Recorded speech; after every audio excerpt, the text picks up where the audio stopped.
Patria Jiménez Flores. Ella es, te invito a tomar la palabra en ese contexto. Ella es una de las personas históricas, puede decirse ya casi, del movimiento lésbico aquí en México.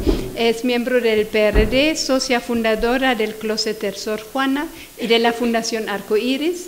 Y junto con Gloria Careaga ha sido parte de la Asociación Internacional de Gays, Lesbianas, Bisexuales, Trans e Intersex, ILGA, y ellos van a estar organizando ahora en octubre un gran encuentro, la Conferencia Mundial del ILGA aquí en el DF. Ya veo que andas con la pulsera de ILGA también. Sí. Bueno, Patria. Bueno, pero sí tengo que aclarar, no, nunca he pertenecido al PRD, no, fui diputada con el registro del PRD, pero no soy integrante. De todas maneras no pasa nada, ¿no? Yo quiero decirles que el acuñamiento del término diversidad sexual, cuando lo introdujimos en el movimiento, precisamente tenía el objetivo de que al incorporar a todos y a todas fuera mejor aceptado, cosa que fue y dio muy buenos resultados porque éramos lesbianas, homosexuales, luego gays, transexuales, transgénero, y entonces la gente así como decía, ¡ay! Pero cuando dijimos diversidad sexual, en el inconsciente también de la gente heterosexual, cayó muy bien y tuvimos entonces así como menos oposición, porque aunque no lo reflexionaron, sí se sentían incluidos, incluso empiezan a demandar y nosotros, ¿por qué no? Y la diferencia entre la discriminación, la opresión, la invisibilidad, de que éramos objeto, somos objeto las personas de la diversidad sexual LGBTTI, necesariamente nos llevaba y nos llevó a reflexionar sobre todos estos temas que bien ha tocado la compañera y a aclararnos las razones por las cuales existía la discriminación, qué tan peligrosos éramos para las instituciones, por qué se nos podía achacar hasta el fin del mundo, ¿no? Por la no reproducción o la cuestión de la corrupción y la perversión en los peores sentidos que la humanidad pudiera concebir, y entonces todo este estigma que buscaba el que no nos saliéramos de un cierto control en donde era mejor tenernos subyugados, amenazados en lo oscuro, no en la luz, viviendo en términos de no existencia.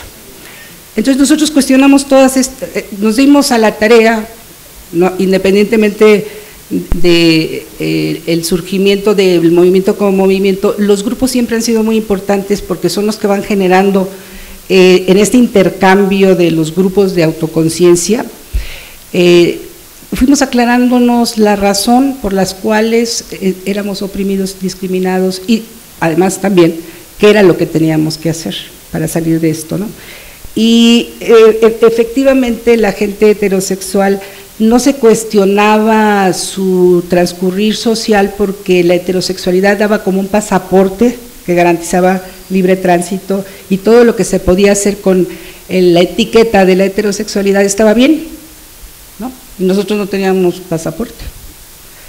Y bueno, a mí iba a terminar con un tema, pero creo que nos va a ilustrar para más o menos entender hasta dónde hemos avanzado. Me pasaban el dato del Instituto de la Juventud de que hicieron una encuesta y a la gente le preguntaban cuál era su orientación sexual o su identidad sexual. Y un dato que a mí me parece muy interesante y que creo que no es a partir de la ignorancia de lo que significa el término de identidad de género, porque hoy los jóvenes tienen acceso a muchísima más información que antes, que no se la dan en la escuela, por supuesto. Entonces, el 17% de los jóvenes encuestados dijo no saber todavía cuál era su identidad sexual.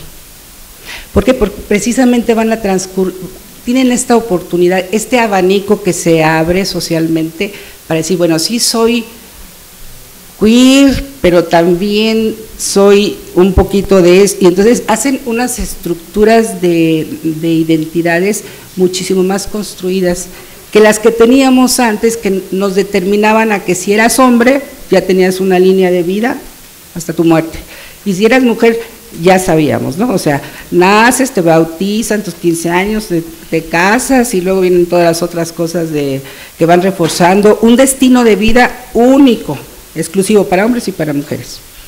Cuando el movimiento gay irrumpe, se da a sí mismo el nombre de movimiento sexpol, de política sexual, porque va a ir a cuestionar precisamente toda esta cuestión de lo que se concebía, de qué correspondía a cada género, o sea, cómo tenían que ser los hombres, cómo tenían que ser las mujeres, y entonces nosotros llegamos y le hicimos a la mesa así, ¿no? Y todo había, después de aquel tiradero se desconstruye para poder volver a construir necesariamente. Entonces, el movimiento irrumpe socialmente.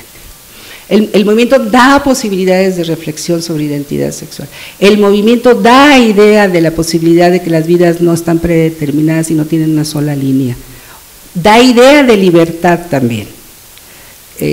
A veces da más ideas de lo que realmente generamos dentro del movimiento y se proyecta hacia afuera como panacea o como el simple hecho de haber incorporado el término gay alegre, aquí decíamos gente de ambiente, es que nos la pasábamos súper bien, ¿no? Pero también el asunto es que la cuestión de la discriminación tuvo todo un camino de lucha. Entonces de eso iba a hablar yo, así que esos minutos no contaron. Era introducción. No, va a ser rápido. El movimiento en sí necesita y merece, la gente de la población LGBTTI merece todos los derechos, pero legislados, y una vez legislados, aplicados, porque si no es materia muerta. Entonces, por supuesto, nos antecedieron personas muy importantes que habían brecha, pero nos tocó en una efervescencia política de nuestro país, en donde los jóvenes traíamos, porque entonces yo también fui joven, y traíamos muchísima fuerza, realmente ni siquiera medíamos las consecuencias de lo que estábamos haciendo en los albores del movimiento, pero pasan los años, estamos irrumpiendo constantemente con información, vamos a los medios, vamos a las conferencias, nos invitan a las escuelas, y cuando vemos que prenden las escuelas, que se empiezan a hacer las semanas culturales dentro de las ENEPs, en la universidad, en universidades privadas, y que se empieza a retomar por parte de los jóvenes en las escuelas de las jóvenes, dijimos, ya lo hicimos, porque es precisamente de donde ha salido después toda esta corriente de transformación en cuanto a la concepción de lo que son los derechos sexuales, reproductivos, etcétera. Pero fue ahí, nos dimos cuenta que porque bueno, la tele pues es interesante, ¿no? Pero la tele la ve uno más en el reality show, pero en las universidades, en las semanas culturales, en todos los eventos, que las organizaciones, que son muchas organizaciones trabajando al mismo tiempo, que todas están aportando, que todas están en un proceso de enseñar o de aprender, ha sido un trabajo que institucionalmente no se ve, pero socialmente pues ahí está y ha dado muy buenos resultados. Entonces llegué cuando fui diputada, había una misión que habíamos acordado en conjunto, que era quitar la palabra homosexualismo y homosexualidad del Código Penal. Entonces, bueno, eso nos tocó a nosotras. Y no era una cosa fácil, dado que ustedes saben lo que son las cámaras, sobre todo la federal, son 500 diputadas y diputados, que había que pasarles el asunto de quitar la homosexualidad y el homosexualismo del Código Penal. Y lo hicimos con estrategia, porque no es nada más llego con mi bandera, me la envuelvo y me tiro por el balcón antes de pedir que quiten eso, ¿no? Sino que hay que trabajar, y hay que trabajar con muchísima, sabiendo hacer alianzas, sabiendo mover algunas situaciones, y bueno, se despenalizó la homosexualidad, y luego vino el gran tema, en donde muchos políticos después se arrepentían: sociedades de convivencia. La gente oyó sociedades de convivencia oyó la posibilidad de uniones entre personas del mismo sexo, dijeron inmediatamente, ellos le pusieron la cabeza al periódico y dijeron, matrimonio homosexual, matrimonio entre personas del mismo sexo. Y se vino una cuestión así de una opinión pública impresionante. Y ahí anduvo durante algún tiempo hasta que finalmente se aprobó en el DF, pero pues nosotras, que estamos por la cuestión de que merecemos todos los derechos, pues teníamos que ir un poco más allá, entonces nos fuimos sobre el matrimonio igualitario. Claro que ustedes creen que hubiera sido posible esto en Guanajuato. O sea, tuvo que haber todo otro proceso político en el cual veníamos también incluidos en la cuestión de la posibilidad de darnos el gobierno que necesitábamos, también como habitantes de esta ciudad, porque también ejercemos ese derecho, ¿no?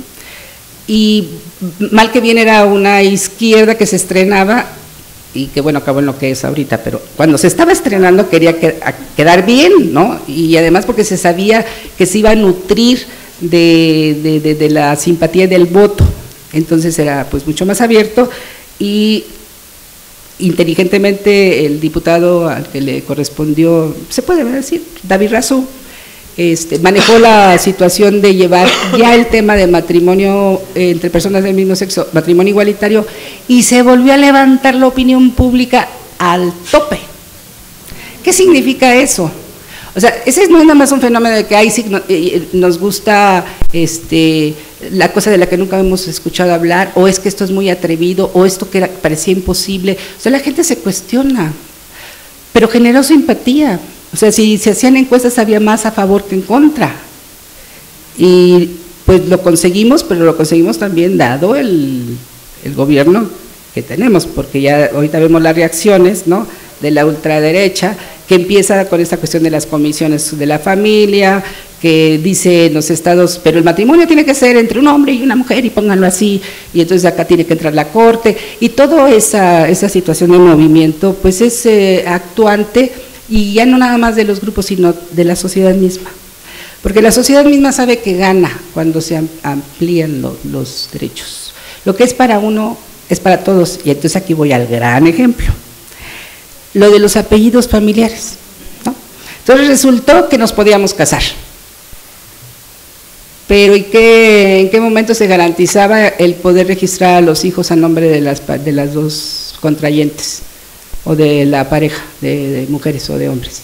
¿En dónde estaba en el registro civil el asunto de que yo voy con mi compañera, mi pareja, mi esposa, nuestros hijos, a registrar a nuestros hijos?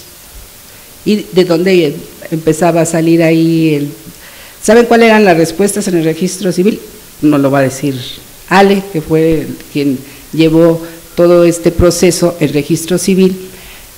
Yo creo que sería muy importante, yo voy a resumirlo, y entonces las compañeras simple y sencillamente exigieron un derecho que tenían, registrar a sus propios hijos, a sus hijos, porque decían, no, que pues la madre gestante lo registre y la otra que lo adopte. No. Bueno, está bien, pero entonces el apellido, como está establecido, es primero el del papá, entonces aquí primero el de la otra, la no gestante, y luego la de la… No, señor, así no queremos nosotras. Nosotras queremos, en algunos casos, lleva mi apellido como gestante y el apellido de mi compañera en segundo lugar. Bueno, pero es que por usos y costumbres, y porque así es la cuestión de que pues el primer apellido es de los hombres, entonces da toda una batalla legal ahí dentro del registro civil, por necia, por fuerte, por convencida, por exigente, porque lo merecían, y por todo el valor que juntaron estas primeras familias, registraron a sus hijos en el orden de apellidos que las parejas decidieron. ¿Qué pasó entonces con el registro civil? Que lo que es para unas, pues necesariamente tiene que ser para todo el mundo. Entonces metieron ahí al registro civil en un brete. De hecho, por eso no salieron a decir, wow, lo conseguimos, miren nosotros que ya sino que tuvieron que esperar pacientemente a que entrara una ley con un diputado que trabajó con ellas para que finalmente hace una semana, 2 semanas, se aprobara lo de los apellidos familiares y el orden que las parejas heterosexuales u homosexuales o de lesbianas eligieran para el apellido de sus hijos. Entonces, también es un aporte que le debemos a aquellas personas que se atreven a ir, no por más, bueno, en este caso casi por más, ¿no? Porque le dieron una vuelta a la historia en la cuestión de los apellidos, ¿no? De esa estructura patriarcal tan cerrada, ahí sí la tiraron. Y eso va a pasar a la historia y yo espero que haya quien lo tenga bien claro y adelante. Muy poco voy a hablar sobre la cuestión de la ley, bueno, la ley contra la discriminación, y poco voy a hablar lo de identidad porque tenemos a Diana aquí, pero toda esta cuestión de la discriminación, todo este trabajo que se hizo institucionalmente y de que decimos es que nos discriminan, y entonces, ¿qué son las cosas que nos limitan? Nos limitan el estudio, nos limitan el acceso, nos limitan en dignidad, porque por el simple hecho de ser lesbiana, homosexual, gay, trans, te pueden impedir trabajar, te pueden correr, te pueden impedir entrar en un restaurante. A las compañeras trans, olvídense de entrar a restaurantes, ni siquiera la gente en el ambiente lésbico gay les permitía la entrada a sus bares, ¿no? O sea, la discriminación aumenta dependiendo la invisibilidad de la connotación de la identidad. Entonces, el hecho de que hayan reformado la ley actualmente y le hayan dado un poco más, le dicen, de dientes para la defensa, significará que yo pueda, si alquilo y traigo a vivir a mi compañera conmigo, mi casero puede sospechar que soy lesbiana y ya no darme nuevamente el contrato. Yo puedo ir y levantar una queja por discriminación y eso ya no va a suceder. Y como eso, que es un pequeño ejemplo, hay 100.000 ejemplos en el sentido de que es una ley que se va a poder utilizar de mejor manera, pero hay que usarla, porque ya dijimos, merecemos todos los derechos legislados, pero también aplicados, y la aplicación ya va y corresponde y es por nuestra cuenta. O sea, el ejercicio de la ciudadanía pues pasa por uno. Para lo de las etiquetas y para terminar, a mí Lola me dijo una frase que me dejó totalmente claro la cuestión de lo de las etiquetas y la cuestión de su exigencia, la exigencia de este sector de la población de pedir identidad jurídica, legal, bueno, de reconocimiento a su identidad. Y dijo, el día que esto suceda, yo voy a poder vivir sin la etiqueta trans, porque las mujeres trans van a ser mujeres, son mujeres. Y los hombres trans son hombres, y pum, se acabó, una etiqueta menos. Pues bueno, eso lo entendí yo, y creo que lo entendí bien, porque hay a quien no le gusta vivir con etiquetas. Yo, por ejemplo, puedo decir, ¿y yo para qué vivo con etiquetas, no? Claro, la evolución de la sociedad corresponderá a que cuando yo no tenga que decir que soy lesbiana, pero también pueda vivir como lesbiana, pues ok, ¿no? Va. Entonces, bueno, yo termino aquí porque yo sé que el debate se va a abrir.